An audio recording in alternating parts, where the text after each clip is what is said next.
स्वागत है आप सभी का हमारे YouTube चैनल में।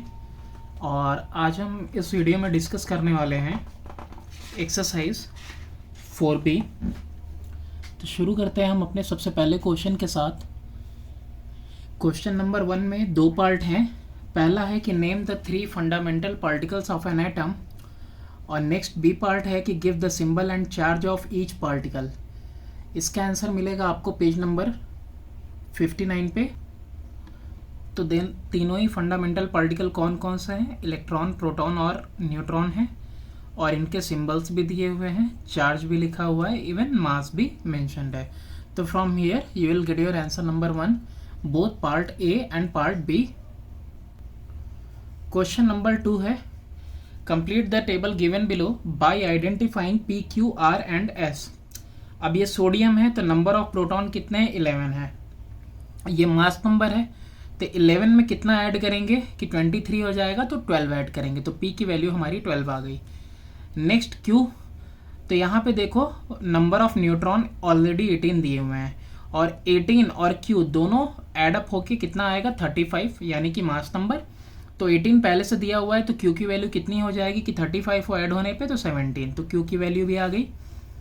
अब यहाँ पे देखो प्रोटॉन 92 है और 146 न्यूट्रॉन है, तो इन दोनों को ऐड करेंगे तो मास नंबर मिलेगा, यानी मास नंबर कितना हो गया? 238। और ये number of proton is equal to number of electron, तो नंबर ऑफ इलेक्ट्रॉन कितना है? 92, दैट इज एटॉमिक नंबर। तो किसका 238 और 92 होता है? ये यूरेनियम का है, जिसका मास नंबर 238 होता है और एटॉमिक नंबर 92। नेक्स्ट है आपका फ्लोरीन। ठीक है, ऑलरेडी यहाँ पे F सिंबल दिया हुआ है, और यहाँ पे देखो नंबर ऑफ प्रोटॉन 9 है, न्यूट्रॉन आपके 10 है, तो ये कौन सा होता है? ये आपका फ्लोरीन होता है। तो S में क्या लिखेंगे? फ्लोरीन। नेक्स्ट क्वेश्चन है आपका question number 3। The atom of an element is made up of 4 proton. 4 proton से बना है, 5 न्यूट्रॉन से, 4 इलेक्ट्रॉन से। 4 प्रोटॉन 4 इलेक्ट्रॉन, यही है एटॉमिक नंबर 4 प्रोटॉन। तो एटॉमिक नंबर कितना हो गया? 4। अब मास नंबर क्या होता है? न्यूट्रॉन प्लस प्रोटॉन, तो न्यूट्रॉन प्लस प्रोटॉन क्या? मास नंबर 9 आ गया। नेक्स्ट क्वेश्चन नंबर 4 है the atomic number and mass number of sodium are 11 and 23 respectively. तो यहाँ पे देखो एटॉमिक नंबर 11 है और ये क्या है? आपका मास नंबर है। What information is conveyed by this statement. तो इन्फॉर्मेशन ये कन्वे होती है कि जो एटॉमिक नंबर है वो 11 है, यानी नंबर ऑफ प्रोटॉन भी 11 है, और मास नंबर 23 है। ठीक है, तो यहाँ से आपको मिल जाता है कि अगर प्रोटॉन 11 है तो यहाँ से 11 माइनस जो है कि 23 माइनस 11 हो जाएगा, तो 12 नंबर ऑफ आपको जो है कि न्यूट्रॉन भी मिल जाएंगे। ठीक, तो ये सारी इन्फॉर्मेशन इससे हमको मिलती है। नेक्स्ट देखते हैं क्वेश्चन नंबर हमारा 5 है। अब क्वेश्चन नंबर 5 में है write down the names of the particles represented by the following symbols and explain the meaning of superscript Z and subscript numbers attached। अरे ये Z तो मैंने लिखा है। अब यहाँ पे देखो ये जो है ना, ये प्रोटॉन के लिए है, ये न्यूट्रॉन का सिंबल है, और ये इलेक्ट्रॉन का सिंबल है। अब बात कर रहा है यहाँ पे कि सुपरस्क्रिप्ट, यानी कि जो ऊपर दिया हुआ है वो क्या है, जो नीचे में है आपका पहले। तो सुपरस्क्रिप्ट यानी कि ऊपर में क्या दिया रहता है? ये जो Z है ये आपका एटॉमिक और ये मास नंबर है, और नीचे जो दिया रहता है सबस्क्रिप्ट वो कौन है? वो आपका एटॉमिक नंबर है जो नीचे रहता है। ऊपर में मास नंबर, नीचे atomic number. From the symbol magnesium state the mass number, the atomic number and electronic configuration of magnesium. तो पेज नंबर 61 पे देखो इलेक्ट्रॉनिक कन्फिग्रेशन मैग्नीशियम का, ये रहा इलेक्ट्रॉनिक कन्फिग्रेशन मैग्नीशियम का। अब यहाँ पे आपको मैग्नीशियम में और क्या बताना था? Mass number, atomic number. तो मास नंबर देखो कितना हो जाएगा?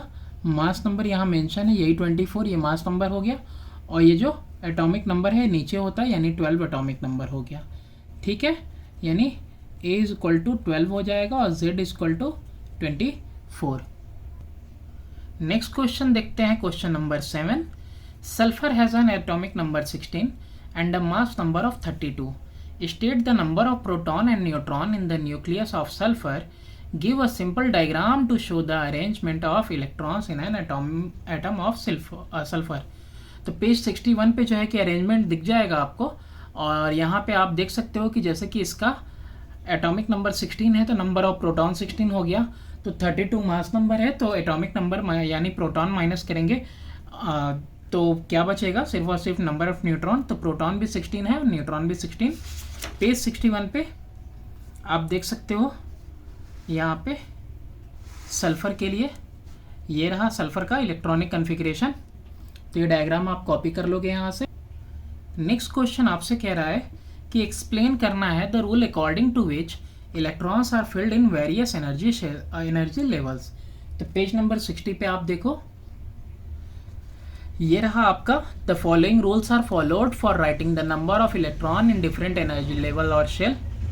तो maximum possible number of electrons in a particular shell is given by the formula 2n² where n denote the serial number of that shell. तो k के लिए 2 आ रहा है, l के लिए 8, m के लिए 18 और n के लिए 32। बट अभी और भी रूल्स हैं, उनको आप देखो। क्या कह रहा है कि electrons are not accommodated in a given shell unless the inner shell are filled. In other word the shells are filled in step wise manner. जो आउटर मोस्ट शेल होता है किसी भी एटम का can not accommodate more than 8 electron even if it has the capacity to accommodate more electron. यानी 18 32 भी है तो भी कितना रहेगा 8।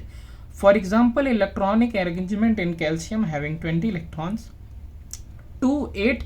अब 10 होना चाहिए था ना, देखो 2 8 के बाद 18 आ रहा तो 10 होना चाहिए, तो नहीं 8 और उसके बाद 2 है यहाँ पे।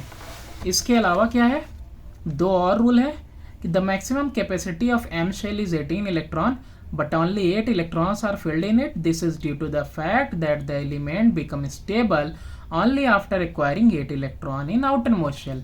एक लास्ट है कि जो outermost shell of a chemically stable atom can accommodate a maximum of 8 electron except hydrogen and helium atom which have only one shell and can thus accommodate a maximum of 2 electrons only. तो ये सारे के सारे rules हैं जो कि different energy levels में electronic configuration में जो है कि इलेक्ट्रॉनिक कन्फिग्रेशन को ड्रॉ करने में हमको जो है यूज़ करना है। क्वेश्चन नंबर 9 है कि draw the orbital diagram of calcium. अब ये देखो 2+ आयन है, एटम का नहीं आयन का बोल रहा है, and state the number of 3 fundamental particle present in it. तो पेज नंबर जब आप 61 पे आओगे तो लास्ट में यहाँ पे कैल्शियम का ही डायग्राम यहाँ पे इलेक्ट्रॉनिक कन्फिग्रेशन बनाया हुआ है, लेकिन हमें बनाना है किसका, कैल्शियम 2+, ये आयन का डायग्राम बनाना है। तो 2 पॉजिटिव चार्ज कब आया, जब ये 2 इलेक्ट्रॉन लूज कर दिया, यानी कि जो डायग्राम बनेगा उसमें लास्ट वाली शेल आपको, ये लास्ट वाली शेल नहीं बनानी, सिर्फ इतने ही इलेक्ट्रॉन्स आपको ड्रॉ करने हैं, यानी कि 2,8,8 यानी 8 8 16 to 18 सिर्फ 18 इलेक्ट्रॉन होंगे। तो इलेक्ट्रॉन कितने होंगे, 18 होंगे। प्रोटॉन कितना होगा, प्रोटॉन 20 ही रहेगा, और न्यूट्रॉन कितना रहेगा, न्यूट्रॉन भी 20 ही रहेगा। तो ये होगा आपका आंसर। ठीक है, ये जो 2+ साइन दिया है इसको समझना है कि 2 इलेक्ट्रॉन्स लूज करेगा तभी इसके ऊपर 2 पॉजिटिव चार्ज आएंगे, इसलिए ये लास्ट वाला शेल भी नहीं बनाएंगे, लास्ट शेल में 2 इलेक्ट्रॉन्स भी बिल्कुल नहीं होंगे। क्वेश्चन नंबर 10 है कि write down the electronic configuration of the following. X element है और यहाँ पे ये वाई है।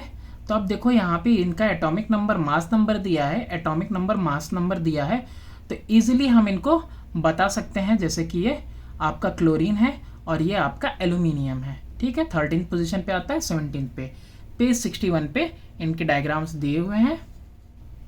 देखो पेज नंबर 61 पे दिया हुआ है, यहाँ बस एल्यूमिनियम की जगह क्या लिख देना है आपको x, और यहाँ पे नीचे जो क्लोरीन का दिया हुआ है, क्लोरीन वाले में क्या कर देना है, Cl की जगह पे आप क्या लिख दोगे y। और सेम देखो, सेम आपको एटॉमिक नंबर और मास नंबर गिवन है, और ये सेम डायग्राम बना देना है। देखो प्रोटॉन का नंबर, न्यूट्रॉन का ऑलरेडी गिवन है, प्रोटॉन और न्यूट्रॉन के नंबर्स ऑलरेडी आपको गिवन है। तो that's all for this exercise. मिलते हैं नेक्स्ट वीडियो में नेक्स्ट एक्सरसाइज में।